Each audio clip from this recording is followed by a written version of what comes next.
Good morning student. आपका स्वागत है कला की क्लास में। आज का हमारा टॉपिक है प्रागैतिहासिक काल। इसमें हम पढ़ेंगे कि प्रागैतिहासिक काल क्या होता है, प्रागैतिहासिक काल क्या है। सबसे पहले बात यह है कि हमारा जो इतिहास है उसे 3 भागों में बांटा गया है। पहला आपका है प्राचीन इतिहास, दूसरा मध्यकाल, तीसरा आपका आधुनिक काल। जो हमारा प्रागैतिहासिक काल है वो हमारा प्राचीन इतिहास के अंतर्गत आता है। प्राचीन इतिहास में जो है आपका प्रागैतिहासिक काल और दूसरा आद्य ऐतिहासिक काल। प्रागैतिहासिक काल को प्रागैतिहासिक काल क्यों कहते हैं और प्राचीन इतिहास को 2 भागों में क्यों बांटा है, उसका सबसे बड़ा मुख्य कारण यह है प्राचीन इतिहास में हमारा जो पुराना इतिहास है, जो हमारा पहले का इतिहास है, उसको लिया गया है। इसमें कुछ ऐसा भी है कि जिसे हम पढ़ भी नहीं सके, सिर्फ जो हमें साक्ष्य मिले हैं उसके आधार पर, और कुछ जो लिखित रूप में कुछ मिला भी है लेकिन उसको भी हमने अभी तक पढ़ नहीं पाया है। इसीलिए प्राचीन इतिहास को हमारे 2 भागों में बांट दिया गया है, एक प्रागैतिहासिक काल और दूसरा आद्य ऐतिहासिक काल। ठीक है, जैसे आपका प्रागैतिहासिक काल, ठीक है। प्राग ऐतिहासिक काल, प्राग माने पुराना, इतिहास माने हमारा जो इतिहास रहा है, और काल माने समय, यानी हमारा जो पुराना इतिहास का जो समय है उसे हम प्रागैतिहासिक काल कहते हैं। प्रागैतिहासिक काल में क्या है कि हमारे जो भी साक्ष्य हैं वो हमें लिखित रूप में ना मिलके उस समय की जो हमारे पास वस्तुएं हैं या फिर जिस समय मनुष्य ने अपने भाव को प्रदर्शित करने के लिए जो भी उन्होंने अपने आड़े तिरछे जो भी चित्र बनाए हैं, सिर्फ उसके माध्यम से ही हमने उनके जीवन शैली को या विद्वानों ने उनके जीवन यापन के तरीकों को अपनी तरीके से वर्णन किया है। उससे लिए उसे हम प्रागैतिहासिक काल के अंतर्गत रखते हैं।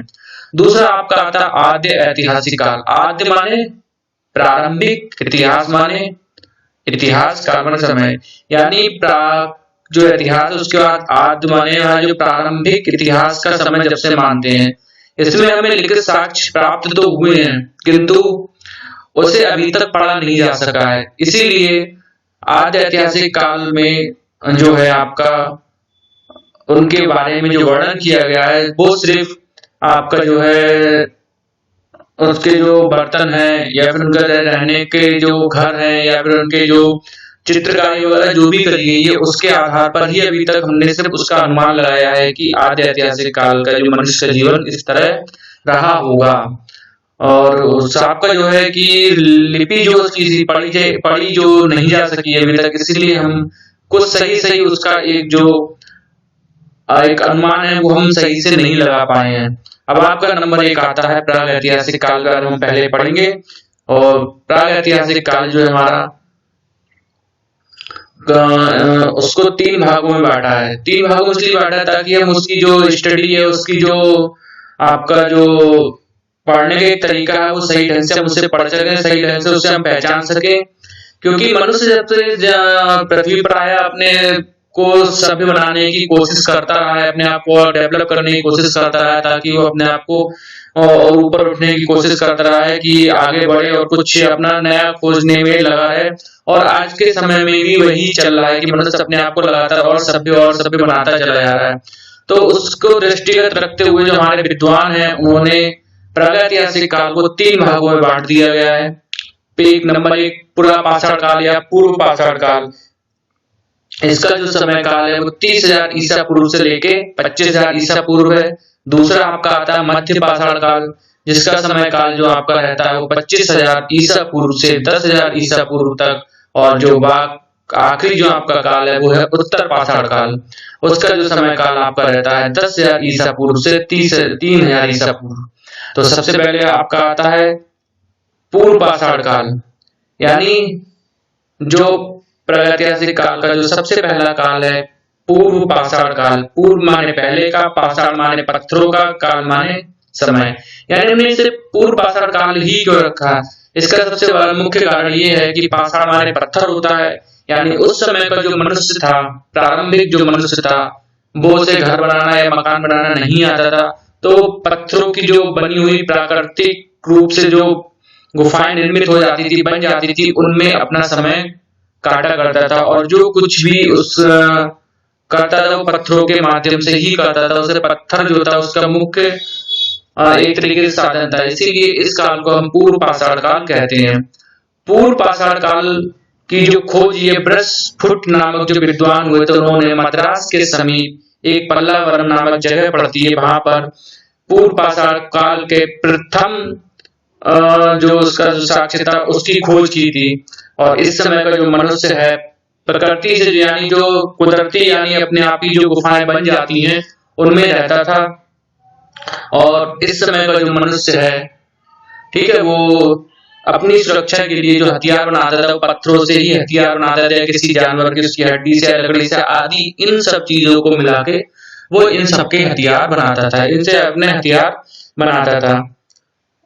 और इस समय का जो मनुष्य है सर्वप्रथम जो मिला है वो है मद्रास का जो हिस्सा है चेन्नई, वहां पे एक जगह पड़ती है अंगुला चिंगलेपुत्र। तो एक जो जगह है अंगुला चिंगलेपुत्र, उसका एक जो क्षेत्र था कुड़ापा क्षेत्र, तो जो वहीं तक ही उसी एरिया में उसी जगह पर रहता था जो सबसे पहले जो साक्ष्य मिला है पूर्व पाषाण काल का। पूर्व पाषाण काल का जो मनुष्य है वो सिर्फ चेन्नई या मद्रास के समीप आसपास जो पल्लावरम है और आपका जो अंगुला चिंगलेपुत्र नामक जो स्थान है, बस उसी के आसपास जो मनुष्य था वहीं पे रहता था। और इस मनुष्य को जो है क्वार्टिजाइट मनुष्य के नाम से पुकारा जाता था। इसके बाद आपका जो आता है दूसरा काल है वो है आपका मध्य पाषाण काल। यानी मध्य पाषाण काल जो पूर्व पाषाण काल है और जो आपका नव पाषाण काल है उसके जो बीच का जो काल है उसको हम मध्य पाषाण काल कहते हैं। इसका जो समय काल था आपका वो है 25,000 ईसा पूर्व से 10,000 ईसा पूर्व। तो मध्य पाषाण काल का जो मनुष्य है उसके जीवन में कोई विशेष परिवर्तन तो नहीं हुआ है, जैसा ना सभ्य हुआ है, जैसा था वैसा ही रहता था। और इसीलिए विद्वानों ने इसके लिए जो मध्य पाषाण काल है आपका, इसके लिए पूर्व पाषाण काल और जो आपका नव पाषाण काल है उसको एक मिलाने वाला संधि जिसे बोलते हैं मिलाने वाला जो काल है वो माना है। तो इसमें कुछ खास तो विशेष जो मनुष्य है कुछ किया नहीं है, बस इन्होंने जो किया था इसको जो पूर्व पाषाण काल में इसके जो औजार थे जो हथियार थे उसको इन्होंने और थोड़ा सा ज्यामितीय रूप प्रदान किया और थोड़ा सा उसे उत्कृष्ट बनाया और थोड़ा धारदार अच्छे तरीके से उसको बनाने का प्रयास इस काल में किया गया है। इसके अलावा इस मध्य पाषाण काल में जो मनुष्य ने कोई उन्नति कोई प्रगति नहीं की है। इसका आपका जो आता है मध्य पाषाण काल के बाद आपका नव पाषाण काल जो है आपका 10,000 ईसा पूर्व से लेके 3,000 ईसा पूर्व तक का जो समय काल है वो आपका नव पाषाण काल के अंतर्गत आता है। इस काल में जो मनुष्य थोड़ा सभ्य हो गया था, उन्होंने छोटे छोटे समूहों में बसना शुरू कर दिया था, समूह से फिर गांव में बसना शुरू कर दिया था। और इस समय का जो मनुष्य है उसने खेती करना भी आरंभ कर दिया था और पशुओं को पालना भी प्रारंभ कर दिया था।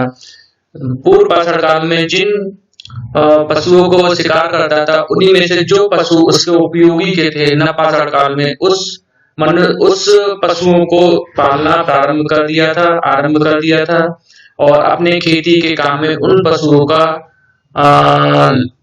लेना प्रारंभ कर दिया था। और नव पाषाण काल का जो आपका मनुष्य था वो पूरे भारत में फैल गया और पूरे भारत में फैलने के बाद उसका जो प्रधान केंद्र था वो था मद्रास का एक बेलारी जो जगह है उसका वो प्रधान केंद्र बना रहा।